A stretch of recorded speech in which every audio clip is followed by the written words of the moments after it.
Hello, and welcome, everybody, to Moonlighting Montana. Going to take a different approach this week to the show. Going to do the scores. Going to race through them really quick. I'm sorry that I missed a couple of weeks, had some crazy times with sick kids and all of that stuff, so I apologize, but this week I have to get something off my chest, and I think it's important from some of the stuff that I have observed throughout the state. I've watched a lot of basketball recently. And it's for me, maybe it's for you, the person watching this, definitely for the future. And again, maybe just something I'm getting off my chest because it needs to be said.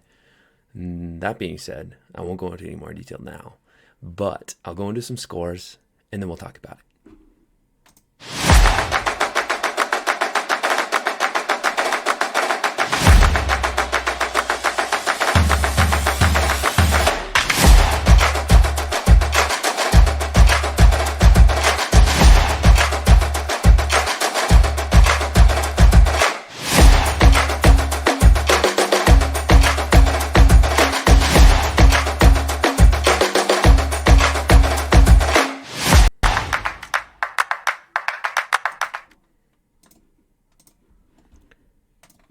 Well, hello.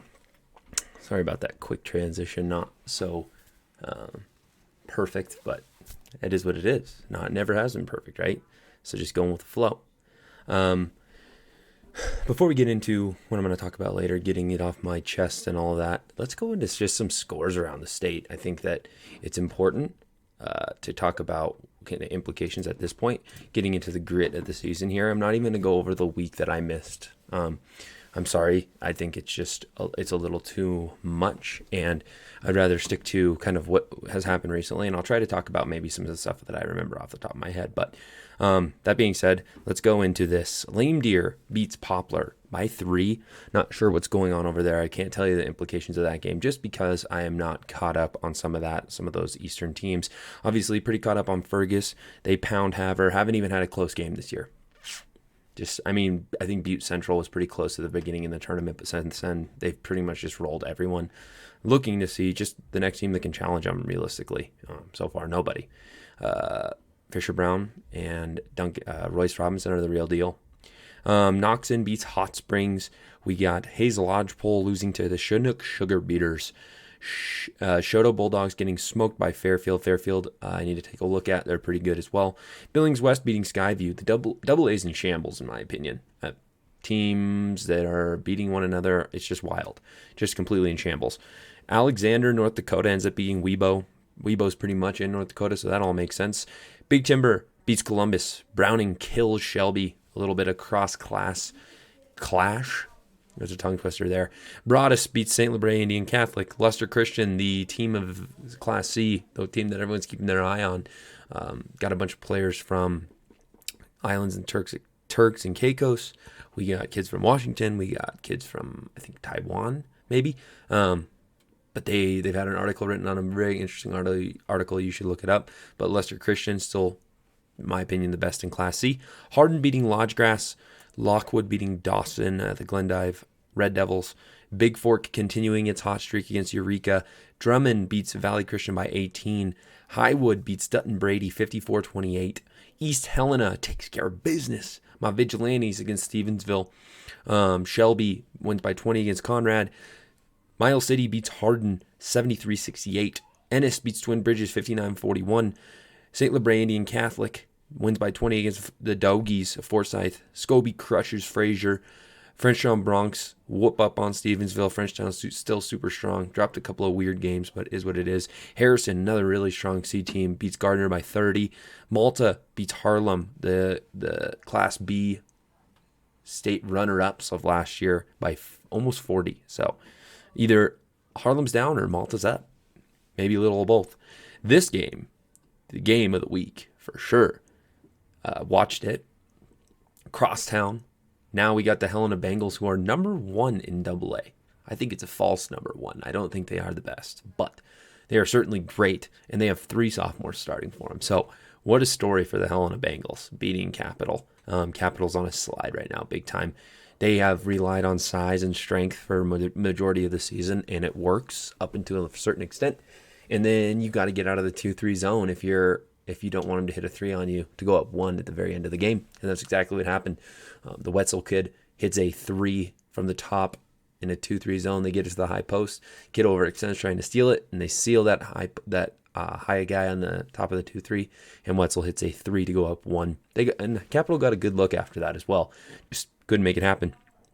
You need those games, win or lose. You need those games getting into the late season. La Drasse beats Joliet. Laurel beats Columbus 55-48.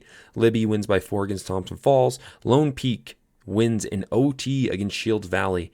Lester Christian smoking the Nashville Porcupines. Lester Christian, again, we got to see them against somebody of really good skill. I think that'll be very important to see who can challenge them first. Right now, they're just kind of walking around crushing people. St. Ignatius wins by 40 against Troy. Colstrip wins by 20 against Shepherd. Sunburst 54, Dutton Brady 38. Maelstone 71, Northern Cheyenne 33.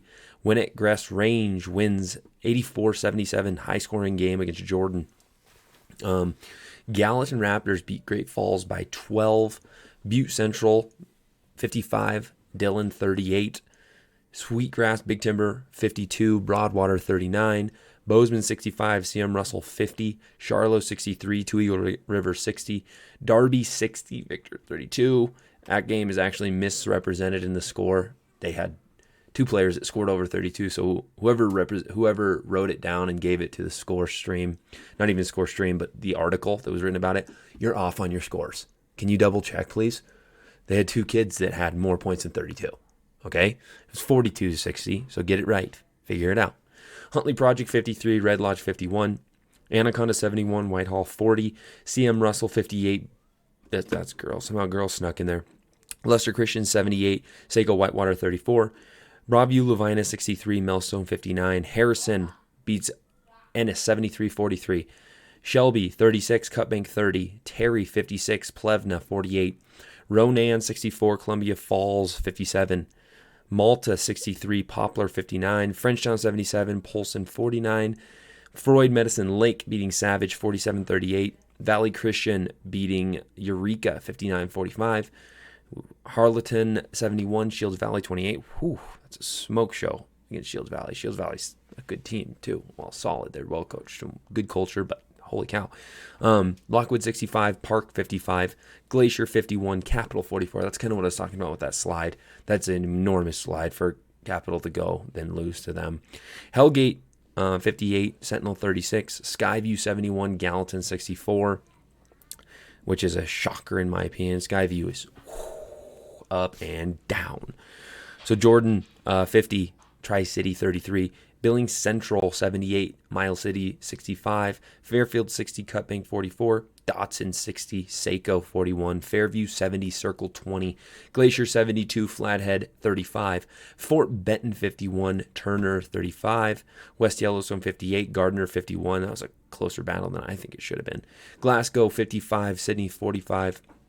This is a shocker as well. Big Sky Eagles might be the real deal. They struggle at times, but Hellgate's really good. And they end up beating in that crosstown 58-47 the Hellgate Knights. So great win by Big Sky. Hot Springs 38, Knoxon 41, Whitehall 44, Jefferson 58, Lone Peak 54, Sheridan 43, Manhattan Christian and a little crosstown there 45-33 against the Tigers. Thompson Falls 78, Plains 50, Wolf Point 72, Poplar 49. Broadus, the Hawks, 72, Webo, 39. Plentycoo, 67, Roberts, 27. Shepherd, 61, Roundup, 35. St. Regis, 71, Superior, 35. Sealy Swan, 64, beating Eureka, 64-47. Butte Bulldogs, really putting it to the Sentinel Spartans. I'm glad they got a win there. Sentinels struggling right now. But Butte 67, Sentinel 56, Rocky Boy 58, Shelby 48, Sims 48, Power 27, Terry 72, Ekalaka 52, White Sulphur Springs 44, Twin Bridges 27, Broadview Levina 70, Reed Point 34, Harleton Rygate 70, Custer 35, Winnett Grass Range 57, Stanford 53, Park City 51, Fromberg 42, Hardin 72, Park 68. Park's knocking on that door. I hope they get a win. Skyview 70, Belgrade 54. I was at that game. Maybe talk about it a little bit more in a sec. Polson 72, Corvallis 67, Lodgegrass 66, Baker 63, Belt 41, Roy 34, Bridger, the Scouts beat Absorki 59-29, Broadwater 56, Shoto 47, Plentywood 75, Brockton 45, Great Falls Central Catholic 72, and Centerville 47, Charlo 68, Alberton 19, Browning 83, Columbia Falls 79, Havre 56, Dawson 23, and the Bainville Bulldogs beat the Savage Warriors 42-38. Now, some of the implications that I was talking about, especially in AA, people are saying certain teams are actually the number one. I think Gallatin's the best overall team in AA. I'm just going to say it. I think that they're the most complete team. I think they're the strongest team. But right now, Helena High is the number one ranked, and for good reason. The only team that's beat them is Skyview. And then Skyview goes and loses to a certain team or beats a really good team. And so you just have to watch out. I got to watch Skyview play last night. They're crafty, and they're really good on defense. They get a lot of runouts and scores. Obviously, playing Belgrade, you don't get as good a look at what their 100% is. But they're solid. Guards are really good for them, and they have a solid post who just does his job. They may be the worst outside shooting team I've seen, though. They won by 20, and they probably shot 18% from the three-point line and 30% from the free throw line. So they are terrible shooters, at least last night. There's a lid on the hoop, but still getting the job done, score 70 points. So that's what I mean. They kind of get out and run and get layups and score in the paint a lot. So they are good. In A, obviously, the only implications that matter, there's kind of that middle pack that teams are scrapping and fighting for and beating each other and losing to each other. But the top of the freaking board is Ferguson. It's just no joke. I mean, they are just running through teams. No one's really even had a good game against them. It's hard to even watch them because you just know the result. In B, Big Fork, I think, still strongest by far. Until they get challenged, I'm just going to go with Big Fork. Actually learned that a previous coach of mine is coaching in Big Fork, John Hollow. He's kind of coached in a lot of places, and he's coaching the Big Fork Vikings, so they are in good hands. In Class C, who knows? Lester Christian is kind of that anomaly. It's like the War Admiral playing, and then you got Manhattan Christian as Seabiscuit, simply because we don't know until there's a match race to see the exhibition, to see how good each team is. Now, I went really quick over a lot of scores. I get that. There was a lot of stuff that happened with sick kids and just filling my time where I didn't have time to do this, and I apologize for that. But during that time, I was able to kind of reflect on some stuff, and we're going to have a guest on to talk about this a little bit more. But before I even do that, I'm going to go into just something that I need to get off my chest and something that I see now that I'm an outside perspective. Not only do I have kids, I've coached before, I've played before, and so I think that I just need to get this off my chest, talk about it, and maybe it's for someone out there, because right now it seems to be at a breaking point with a lot of this stuff. Not only that, but when you're not coaching, you are on the side of the person who gets talked to. So people try to include me in all this stuff. And I'll get into it. It'll make a lot more sense in a second, but I don't want to be included in it, and I'll explain. But I get to see it from almost every perspective, and in a lot of cases, it's gross, and it makes me sick to my stomach. It gives me a very good perspective for my kids as they grow up and play sports, but I just want to kind of go off on this, so I'm going to do that.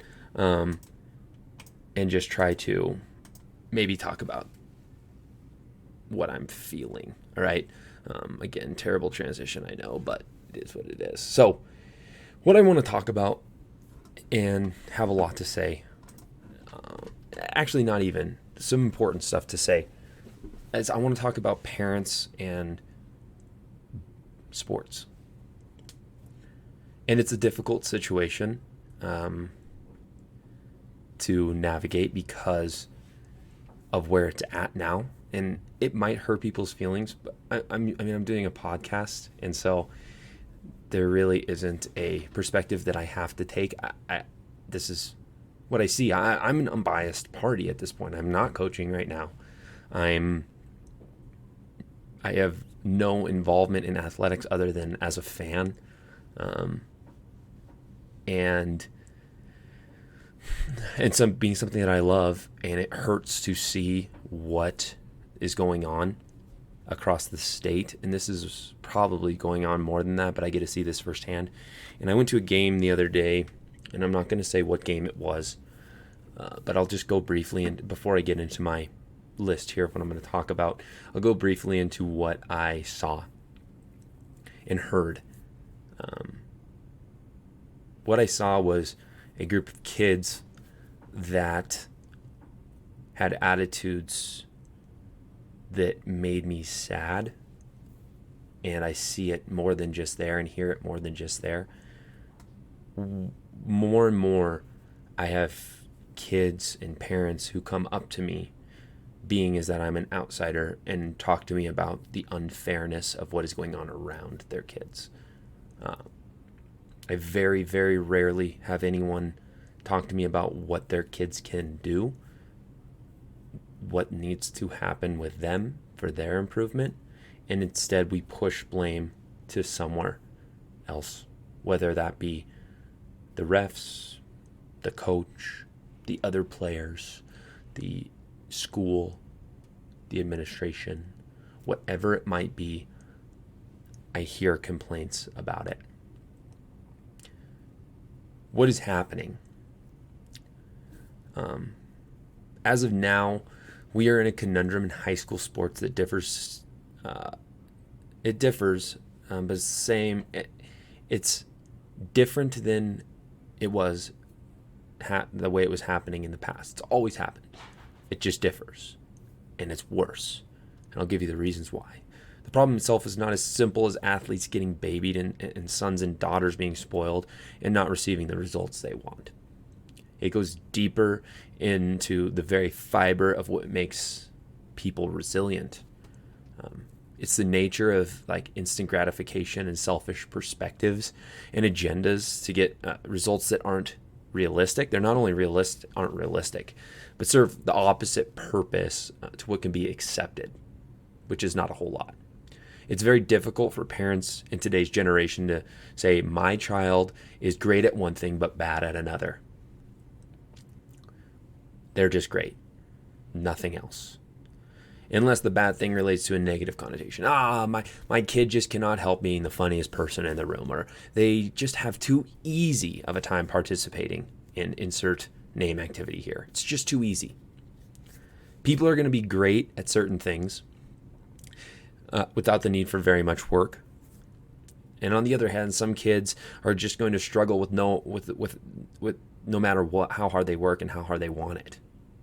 There's limits just within human nature. You're good at one thing, maybe not good at another, no matter how hard you work. That's not the mentality of parents with their kids in sports now. Now, when athletes are struggling, no matter what the obvious and objective perspective is in front of them, it's not within their capabilities to blame the athletes instead of to target the chain of command. That's what they do. They target the chain of command. And that could be a whole lot of things. Quote, the coach is called the wrong. These are things that I've heard, right? I've heard all of these things. I'm not making this up off the top of my head. These are things I've heard. The coaches call the wrong plays, don't play the right players, and are not nice enough to our kids. The AD, they booked the worst refs ever, and we only lost because of poor officiating. Plus, he hired that coach, so we dislike him. No, he's bad. All of him. Every decision's bad because of that. The administration benched my child because he missed one class. That's not fair. Another kid did the same thing. I'm not even going to start with the officials. I don't need to. Officials, the way officials are treated now are a joke. They are 100% the cause of terrible attitudes within an entire community in a gym. The game that I watched, Everybody who was part of that basketball team, whether it be their kid, whether it be the player, whether it be the coaches, whether it be the staff, everyone was blaming the officials. Athletes and parents alike feel no shame in blaming a complete loss 100% on calls made during the course of the game. Everything that happened was because of the officials. But still to this day, I've never heard a single person say, we won because they were great officials. What a great game they officiated. It's just an interesting thought. It's either we won because we were great or we lost because of the officials. Not we lost because we were bad. We did these things bad. That play that they kept running, they don't know what to call. Not because we turned it over the time before. Today's issue and why it's so different is the communication has completely changed, and therefore the game is completely changed. There's no chain of command in communication going to the right people at the right time. Matter of fact, there is no going to people, period. Instead, we take to social media and bash behind a keyboard. We videotape coaches without context and try to catch them in something devious. We spread rumors to other parents, community members, as the game of telephone twists and falsifies dishonest claims. We also call the dreaded parent meeting. Everyone's heard of it. If you're a parent out there that's been a part of it, shame on you. There is nothing that screams insecurity more than this. And it's happened for a long time, and it continues to happen today. I don't feel important, and therefore I will create a board from scratch of people that know very little about the actual game to get together and make each other feel better by bashing someone behind their back. These meetings never get anywhere because it isn't about X's and O's and schematics. We're not going to talk about how we went 20% from the three-point line for the last 5 games. We're not going to talk about how we had 17 turnovers in the last game. That's not why. It's because the coach said a swear word in the locker room. It's because the coach isn't playing my kid as much as he's playing the other kid, and I have it on good authority to think my kid's better. Yet the only thing I sit there and scream all game is chase your shot. That's all I know. Follow your shot.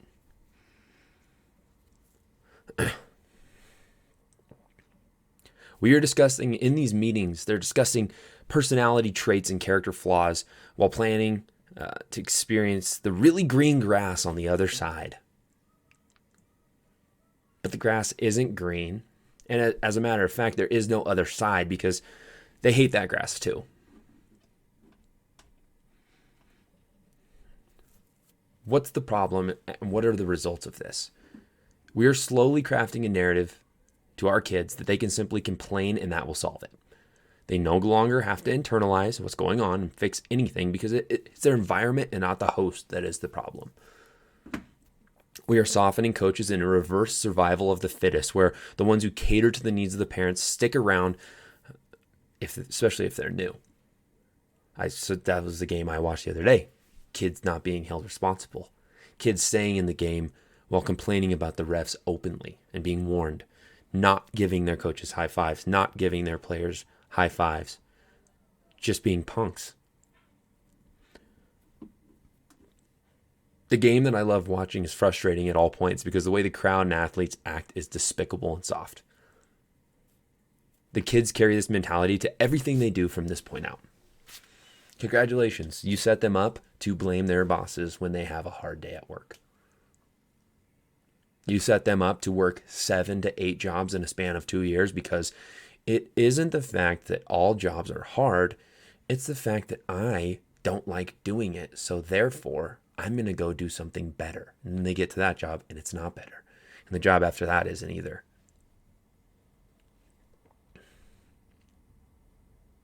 Not to mention, we teach kids to talk behind people's back and that be acceptable.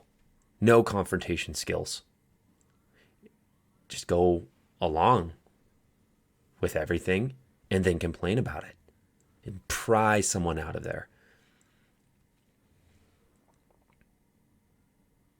There's no growth in that. You don't learn a lesson from people talking badly about you and then you learn about it 2 months later. You just feel bad. Confrontation's really good for a coach, especially obviously only face to face.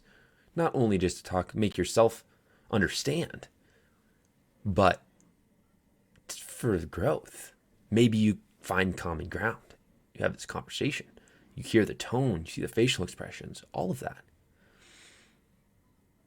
It's been a really long time since I've heard someone say, when the going gets tough, the tough get going. Because it's unrepresentative of the narrative.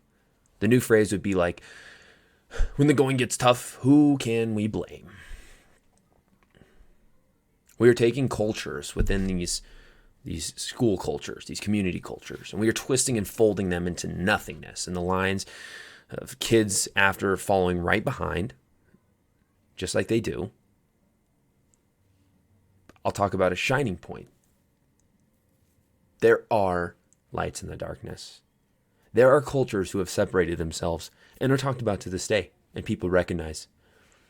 The Butte Centrals of the world succeed despite every odd. Support Brody Kelly and what he is doing. Support the kids by giving them time, setting them up for the program.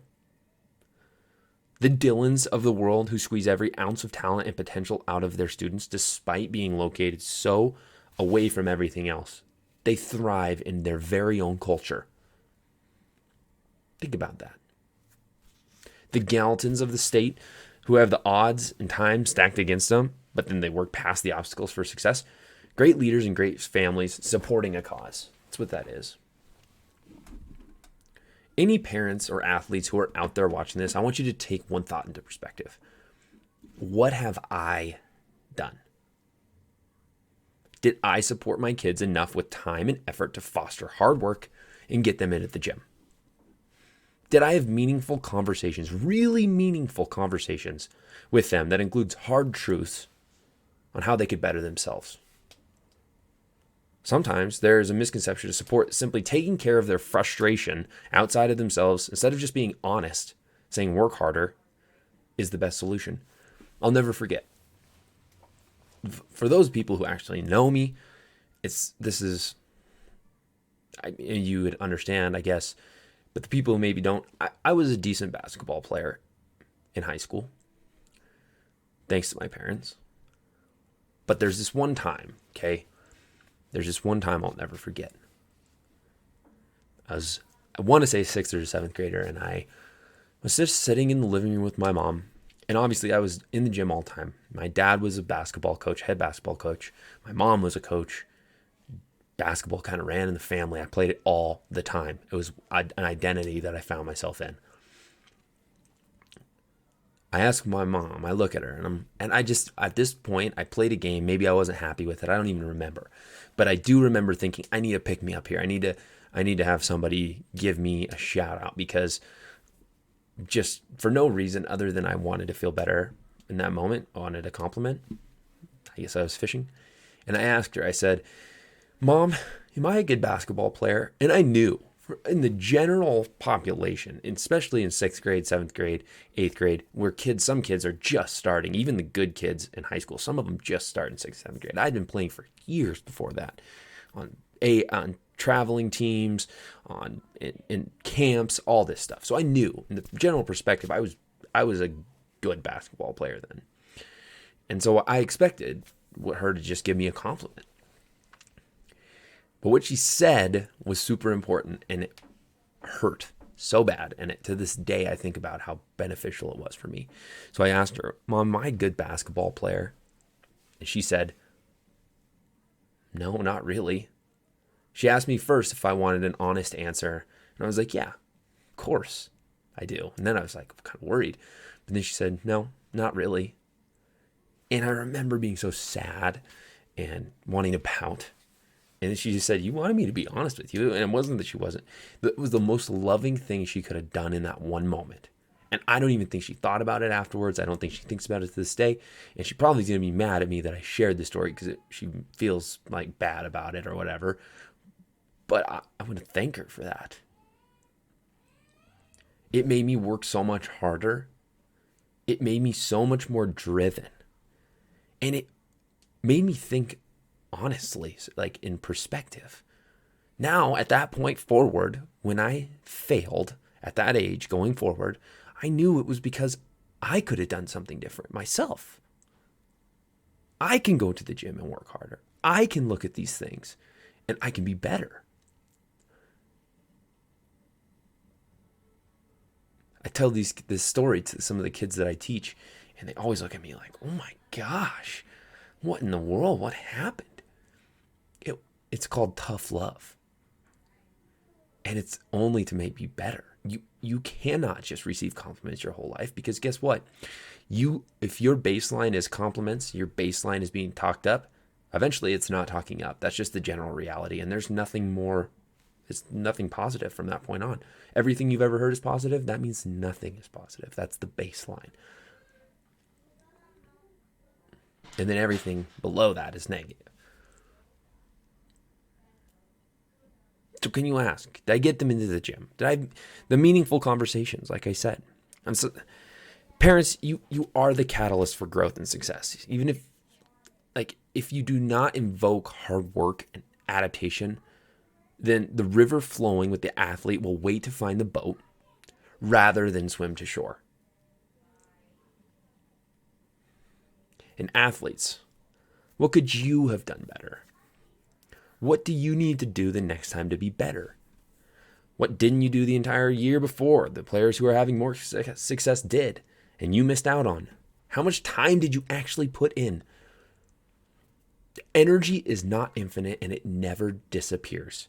Whatever energy is put in is utilized, and it just cycles.